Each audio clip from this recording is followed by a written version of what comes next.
हिंगोली जिल्ह्यामध्ये मध्यरात्री भूकंपाचे धक्के. वसमत, कळमनुरी, औंढा नागनाथ, हिंगोली तालुक्यात जाणवला भूकंप. वसमत तालुक्यातील पांगरा शिंदे शिरळी भागामध्ये भूकंपाचा केंद्रबिंदू.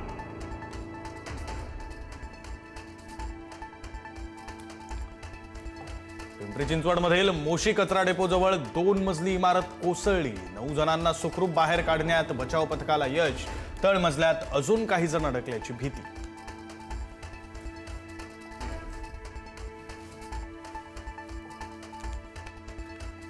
साताऱ्याच्या काही तालुक्यातील शाळांना आज सुट्टी. कराड, सातारा, जावळी, वाई तालुक्यातील शाळांना सुट्टी. मुसळधार पावसाच्या इशाऱ्यामुळे प्रशासनाचा निर्णय.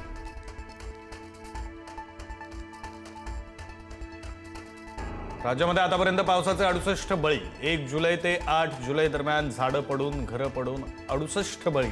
पावसाच्या दुर्घटनांमध्ये 200हून अधिक जनावरं दगावली.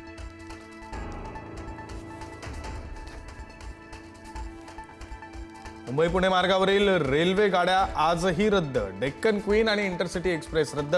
साईनगर, शिर्डी, दादर एक्सप्रेस देखील रद्द.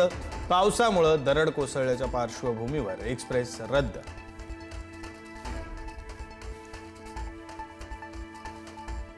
झाडं पडण्याच्या घटनेनंतर मुंबई पालिकेकडून जनजागृती. वृक्ष संजीवनी अभियान राबवून धोकादायक झाडांबद्दल जनजागृती.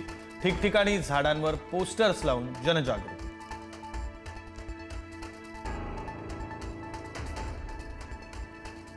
किल्ले राजगडावर रेनकोटचा कचरा. पावसाळ्याच्या सुरुवातीलाच पर्यटकांच्या बेजबाबदारपणाचा संतापजनक प्रकार समोर. पर्यटकांच्या बेजबाबदारपणावर शिवप्रेमींमधून तीव्र संताप. विधानभवनामध्ये एकनाथ शिंदेंच्या कार्यालयात जाऊन शरद पवारांनी घेतली भेट. कॅबिनेट बैठक सोडून शिंदेंकडून पवारांचं स्वागत. शरद पवारांच्या राष्ट्रवादीचे आमदारही होते उपस्थित.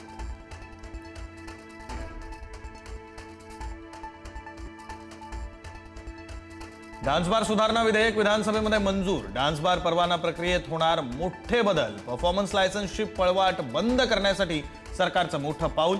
नियमभंग करणाऱ्या बारवर कडक कारवाईचा इशारा.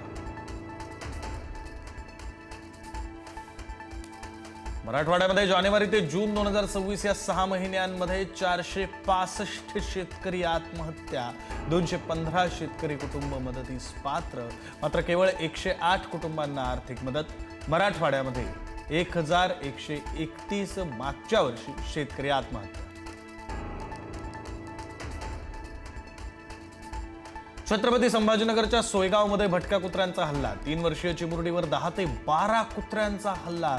चिमुरडीवर घाटी रुग्णालयामध्ये उपचार सुरू.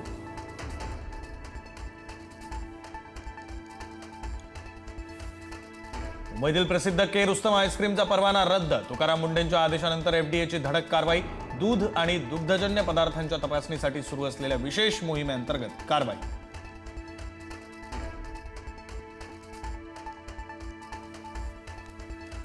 अमेरिका इराण युद्धाचा भडका. कच्च्या तेलाच्या किमतीत वाढ. तेलाच्या किमती $78.80 प्रति बॅरलवर. नव्या हल्ल्यांमुळे युद्ध लवकर संपण्याच्या आशा मावळल्या.